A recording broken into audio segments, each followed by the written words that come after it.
Situación compleja, ¿no? Porque realmente las resonancias nosotros tenemos la ventaja de contar con un equipo de resonancia y un radiólogo de primera línea y quizás si en esa resonancia de 3 Tesla que le ha hecho el radiólogo, el doctor Linera, y que nosotros hemos revisado y que le hemos hecho también un PET, porque en este grupo yo creo que sí haría un PET también, nos devanamos los sesos y seguimos sin encontrar focalidad. Ese es un grupo que probablemente yo no iría con la cirugía en ese momento, desde luego. Irían más a seguir otros tratamientos farmacológicos o dieta cetogénica, otros tratamientos más específicos para el síndrome de West o los espasmos infantiles. Pero creo que tú lo has descrito bien. Tiene que ser el electroencefalograma, no me da ninguna pista. La resonancia no me da ninguna pista. El PET tampoco me da una pista en cuanto a localización. Y la semiología, pues habrá una pequeña simetría, pero no es una simetría clara. Muy bien, y la otra pregunta que te tenía, para los pacientes donde está indicado el estéreo EEG, ¿qué tipo de morbilidad le dices a los padres que se puede presentar o cuál es la frecuencia que puede haber una complicación de ese tipo de cirugía? Bueno, el estéreo EEG, la morbilidad afortunadamente es bastante baja. Nosotros informamos de lo que va a ocurrir después de implantar los electrodos, si es que van a tener dolor de cabeza un día, 2, pero que poco a poco va a remitir. El estudio suele durar 5 o 6 días. Avisamos del riesgo de hemorragia. El principal riesgo del estéreo EEG es que no un error en un trayecto, sino que se desvía un trayecto y a pesar de que lo hayas hecho con resonancia magnética, angiografía y demás, puede haber una perforación de una vena o de una arteria, principalmente venas, y dar lugar a una hemorragia que te lleva a tener que operar inmediatamente el paciente y extraer los electrodos y hacer una resección. Normalmente cuando van a estéreo EEG nosotros tenemos un plan B, un plan de contingencia de urgencia, que es si hay una hemorragia, ¿qué se va a intervenir? Y normalmente pues eso lo guías por tu zona de máxima sospecha que puedes operar con el mínimo de morbilidad, es decir, para que no sea todo perdido, se ha roto esto y todo perdido. Sin embargo, pues desafortunadamente sí tenemos algún paciente que ha habido resultados de hemorragia que han llevado a que la resección igual no se pudo hacer bien y que tienen un déficit y la epilepsia no ha mejorado. Afortunadamente en nuestra casuística es uno en concreto, de unos 70 pacientes estudiados. Pero el otro, que es relativamente común, es cuando desinsertas el electrodo. Durante esos días que ha estado colocado hay pequeñas adherencias con aracnoides y se producen pequeñas hemorragias, pero están en la superficie, no son dentro del cerebro, por lo tanto no son tan agresivas. Esas pequeñas hemorragias, la mayoría de ellas son asintomáticas, ceden y no pasa nada. Así que esos son los 3 elementos fundamentales, ¿no? Muy bien. Y a la doctora Pérez Jiménez quería preguntarle ¿en qué ocasiones realizan electroencefalogramas seriados como para tratar de mirar si el paciente está respondiendo o no? Hay personas que hacen electros cada 6 meses, pero ¿en qué ocasiones tú les dices al paciente yo quiero ver si el si la terapia está funcionando o no? Gracias por la pregunta. Creo que es muy pertinente, aunque no. Sí, gracias por la pregunta. Creo que es muy pertinente, aunque no lo he tocado en la charla. Y es que hay en situaciones en las que el seguimiento electroencefalográfico siempre hay que hacerlo incluyendo sueño, porque es el momento en que las anomalías epileptiformes se activan, porque si no puedes no verlas. O sea, una siesta puede ser de 1 hora, hora y media. Hay situaciones en las que es muy útil y hay situaciones en las que no tiene mucha utilidad porque contar el número de puntas no te va a marcar la actitud terapéutica, te da cuenta el curso clínico del paciente. Sin embargo, hay situaciones en las que es útil, que sería en algunas situaciones de epilepsias generalizadas, idiopáticas, en las que el tratamiento controla las anomalías epileptiformes, en las encefalopatías epilépticas, por supuesto. Cuando sospechas una encefalopatía con estado de punta onda continua en sueño y la diagnosticas, todo lo que hagas terapéuticamente lo tienes que controlar, viendo si está siendo efectivo sobre el estado de punta onda continua en sueño. y cuándo piensas que son pacientes que pueden estar teniendo crisis que se te están pasando desapercibidos. Por ejemplo, lactantes, niños que han tenido espasmos infantiles. En otras muchas situaciones creo que se abusa muchísimo, no sé si estás de acuerdo, Antonio, sobre todo en la seguridad social, de hacer un electroencefalograma cada 6 meses. Creo que en muchas situaciones no aporta nada más que una dependencia por parte de las familias y también de los neuropediatras, que es como tener algo en lo que bastaría con el lápiz y papel desde mi punto de vista. Gracias. Para ambos, ¿están utilizando electroencefalogramas con electrodos adicionales, el extendido, para dirigir las cirugías o no? Nosotros sí, esto voy a responder muy breve. Normalmente hacemos una primera noche con un 10-20, que son los electrodos estándar. Y luego, en función de la historia clínica, de lo que estamos viendo y de los hallazgos de la primera noche, ya diseñamos una exploración con electrodos de corta distancia, que a veces, al ser niños, no ponemos todo el 10-10, que sería como el doble de electrodos, sino solamente sobre las regiones de sospecha, siempre de forma simétrica, y la rentabilidad es altísima. Antonio, no sé. Muy parecido a lo que hacéis vosotros, María Ángeles. Nosotros, de entrada, sí es cierto que como en la misma unidad se valoran niños y adultos, por sistema todos le ponemos temporales inferiores, porque nos da la impresión como que esa región se te queda fuera del 10-20. Pero ya después es diseñado a la pregunta concreta que te plantea un paciente que ya lo has estudiado en parte, y van dirigidos a la zona. Porque poner el 10-10 es muy engorroso y normalmente no es necesario, el 10-10 completo, pero añadir unos cuantos, como dice la doctora Pérez Jiménez, totalmente de acuerdo. Excelente. Abrimos preguntas del auditorio, por favor. Por favor, el doctor Antonio. Gracias. Bueno, enhorabuena por las 2 charlas, me han gustado mucho. Quería preguntar al doctor Heinagel, en aquellos pacientes en los cuales se descubre una displasia, por ejemplo, en un paciente adulto en una área elocuente, ¿qué actitud tomáis, cómo informáis al paciente de actitudes terapéuticas, quirúrgicas? Bueno, son pacientes complicados, ¿no?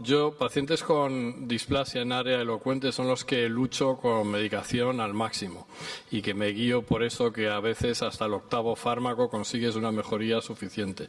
Pero sí tenemos pacientes que tienen lesiones en la región central y en área de lenguaje.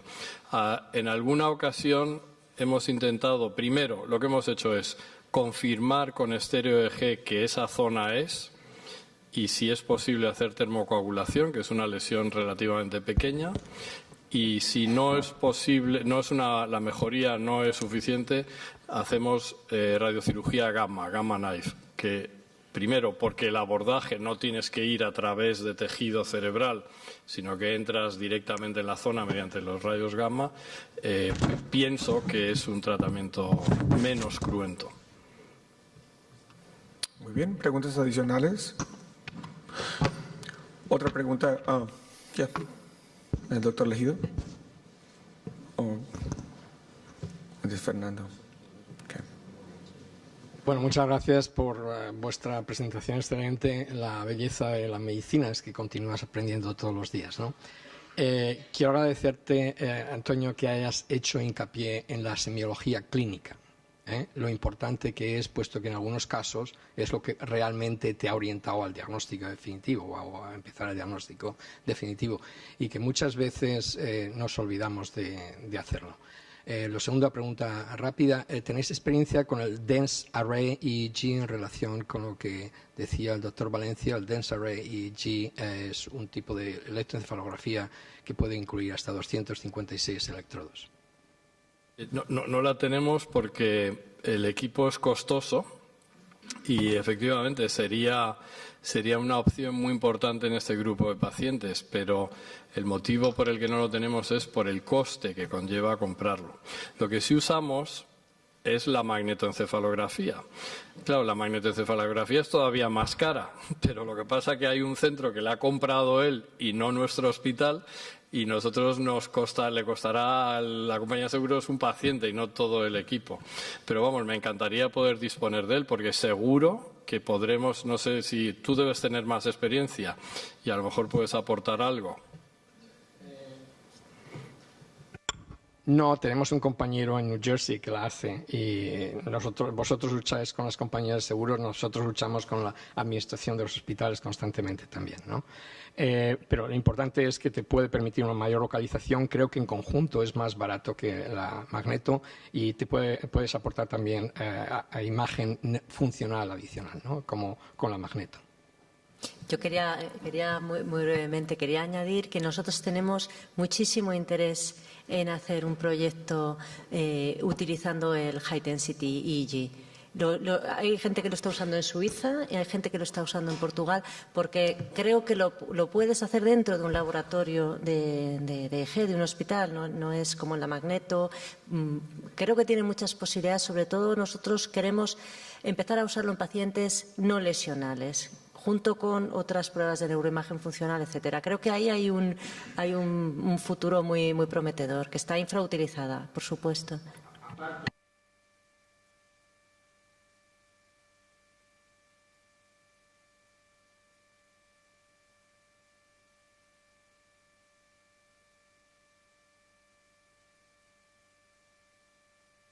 Antonio, vamos a ponernos a hacer un proyecto conjuntamente. Sí.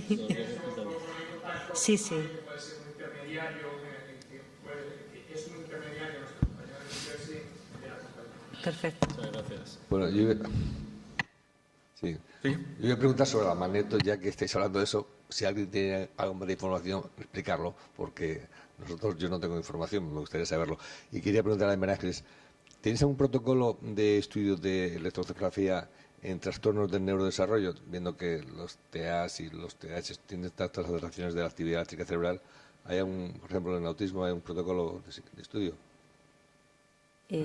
Respecto a lo primero de la magnetoencefalografía, prácticamente igual que hemos dicho para el eje de alta densidad, estamos revisitándolo, se podría decir en español, nos estamos sorprendiendo, tenemos incluso algún paciente en común, de que puede aportar una información complementaria en el estudio de las epilepsias focales de difícil localización, no lesionales, etcétera, y en otras circunstancias. Y respecto a los trastornos del neurodesarrollo, tengo que confesar que no soy ninguna experta. Nosotros es que tenemos mucha actividad de epilepsia y de cirugía de la epilepsia y nuestros recursos son limitados.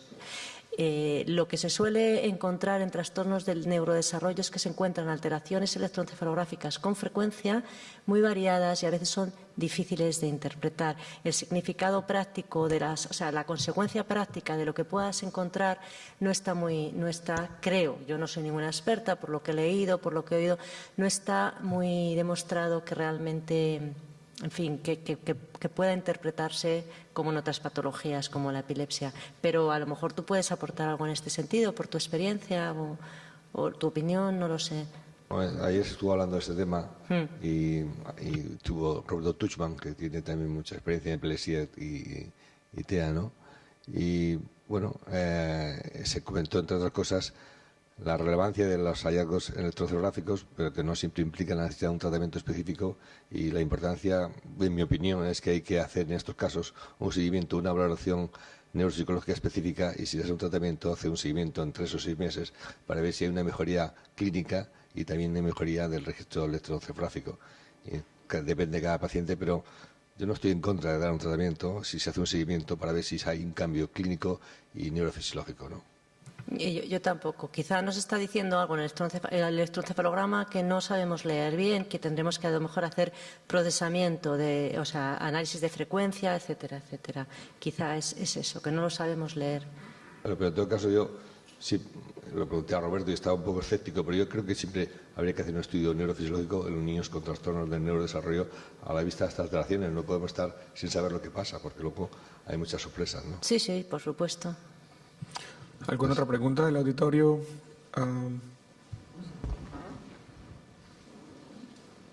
¿Allá? Sí. Bueno, buen día, agradecer a ambas ponencias. Tengo 2 preguntas. La primera para la doctora Jiménez. En su ponencia presentó a la paciente de caso 2 que la operación cuando realizaron la operación no tuvo un resultado favorable.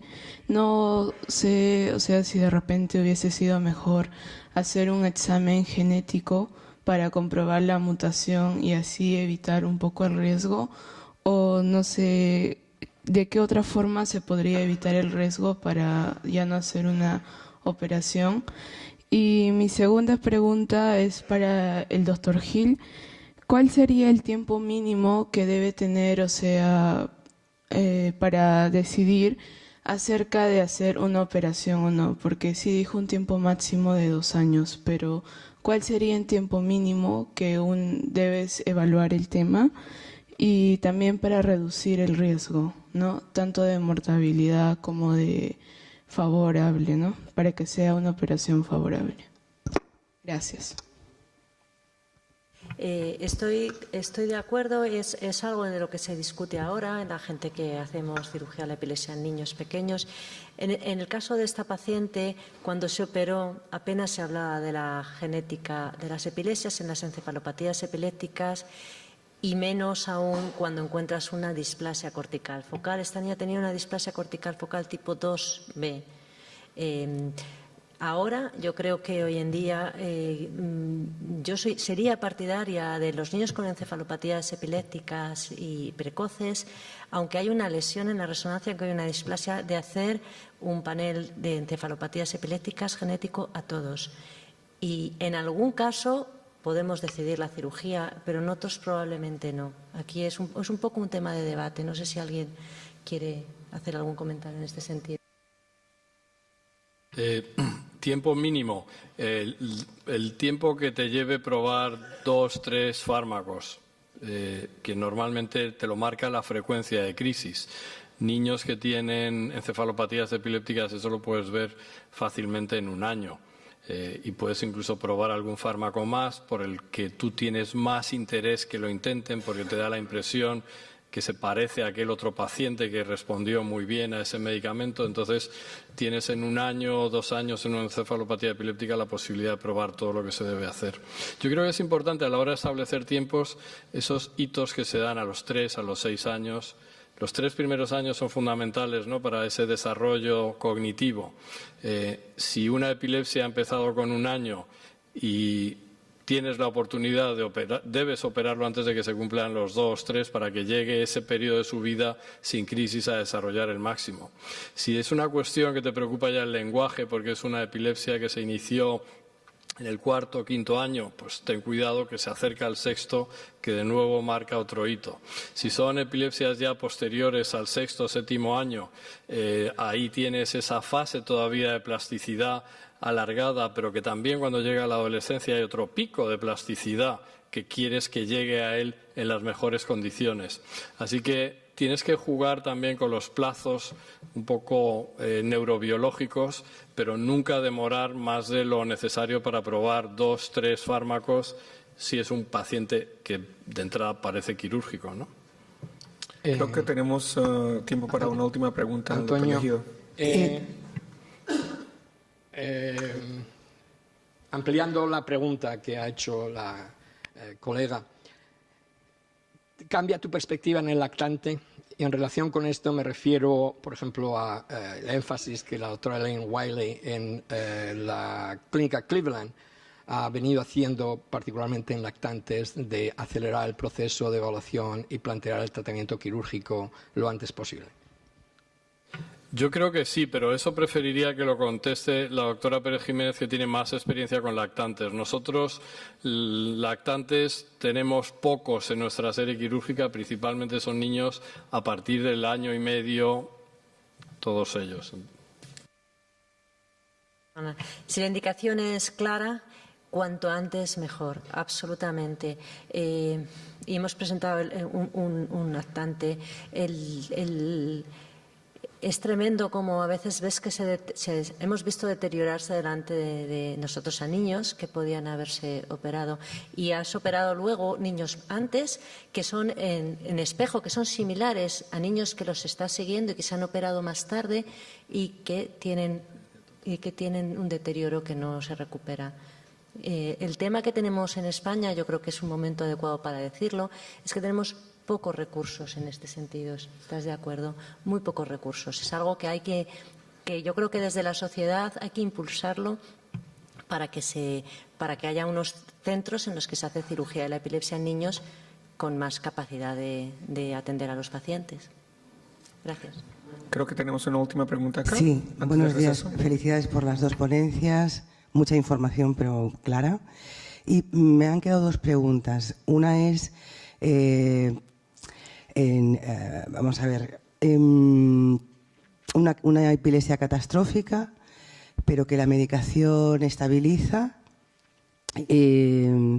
reaparecen capacidades cognitivas que se habían perdido, pero queda un resto, ¿no?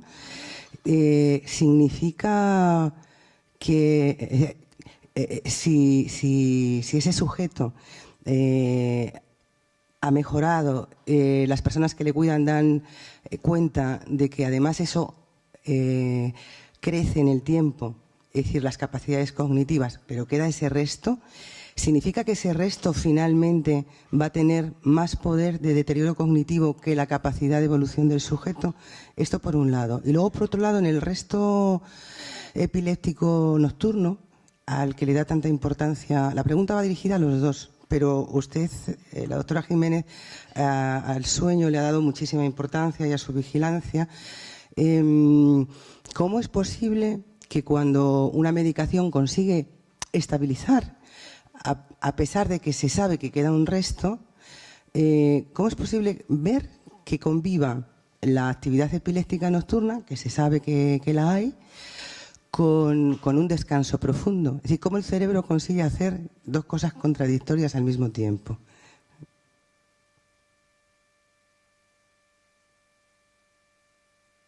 He insistido mucho en el síndrome de encefalopatía con estado epiléptico durante el sueño. Luego hay muchas circunstancias, en muchas encefalopatías epilépticas, es que la actividad epileptiforme se activa durante el sueño, incluso, pero ahí ya es más difícil establecer una correlación clara.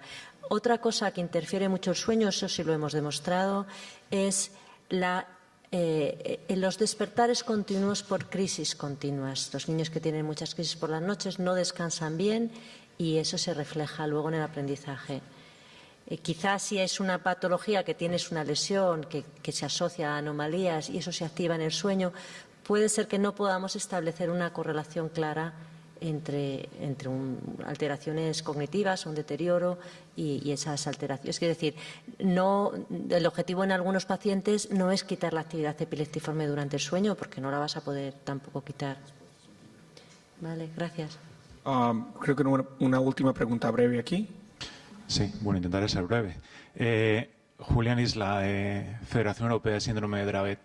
Me ha gustado mucho ver en la presentación de la doctora Pérez Jiménez un paper de un grupo que hablaba de los sistemas epilépticos, en concreto el doctor Capovilla, que lo lideró. El doctor Capovilla, que es compañero mío en la Agencia Europea del Medicamento, siempre me insiste mucho en eso, y me insiste mucho en la importancia de entender la epilepsia como un sistema. Y habla mucho de la importancia de las functional networks, cómo las functional networks son capaces de algo que no conocemos todavía, de modelar lo que es el cerebro y definir su comportamiento. Nosotros en la Fundación Síndrome de Dravet hicimos un proyecto hace unos años para intentar utilizar la MEG y intentar ver qué pasaba con las functional networks en el síndrome de Dravet. No encontramos nada, pero absolutamente nada. Como es un campo tan, de alguna forma, del que desconocemos mucho, mi pregunta era ¿cómo podríamos avanzar en esa línea? ¿Cómo podríamos ser capaces de entender cómo el cerebro utiliza esas redes complejas que todavía no conocemos? Y un poco cogiendo las palabras de Pipo, del doctor Capovilla, ¿cómo habría que utilizar los computadores y los ordenadores para intentar modelizar esos sistemas de forma numérica y que nos ayuden a entender algo que sí es muy complejo y que probablemente con nuestras propias capacidades no consigamos nunca? Perdón por la pregunta, es un poco compleja, ¿eh? No, gracias, creo que es muy pertinente y también me gustaría, ¿no?, porque si te apetece hacer algún comentario, es otro de los campos que yo creo que es donde está el futuro, que es los estudios de conectividad. y que en el caso de las encefalopatías epilépticas seguro que pueden aportar muchísimas explicaciones a cosas que intuimos, que comprobamos desde el punto de vista empírico. Se puede hacer, por ejemplo, con el resting state, la resonancia magnética funcional, y también tenemos intención de empezar a hacer. Siempre tiene que ser a través de proyectos de investigación, por supuesto. Yo creo que en las encefalopatías epilépticas se podrán encontrar cosas. Algo hay hecho. Pero para eso necesitas un equipo multidisciplinar que vaya más allá de los médicos, por supuesto, matemáticos, ingenieros, en fin, recursos. Gracias. Agustín. Julián, claro, no encuentras cosas cuando utilizas lo que no te lo va a encontrar. Claro, y como tú dices, la investigación en ese sentido va con la utilización de ordenadores y sistemas de ingeniería y matemáticas. Recientemente estuve en una sesión de un día en honor de mi jefe, el doctor Peter Berman, que falleció hace un año en el hospital en el CHOP, en el Children's Hospital Filadelfia, en la Universidad de Pensilvania. No me acuerdo el nombre del ponente, pero te lo buscaré y te enviaré la información, porque es exactamente eso que él está estudiando a través de sistemas tecnológicos de ingeniería y ordenadores. ¿Es Brian Leet? No es. Bueno, con esto yo quiero concluir. Ya creo que tenemos pregunta para después en el break. Podemos concluir la sesión de la mañana. Tenemos un break de las 11 a las 11:30 para un café o algo. Media hora exactamente. Es media hora, ¿no? De 11:30 a 12. That's correcto. Mil gracias.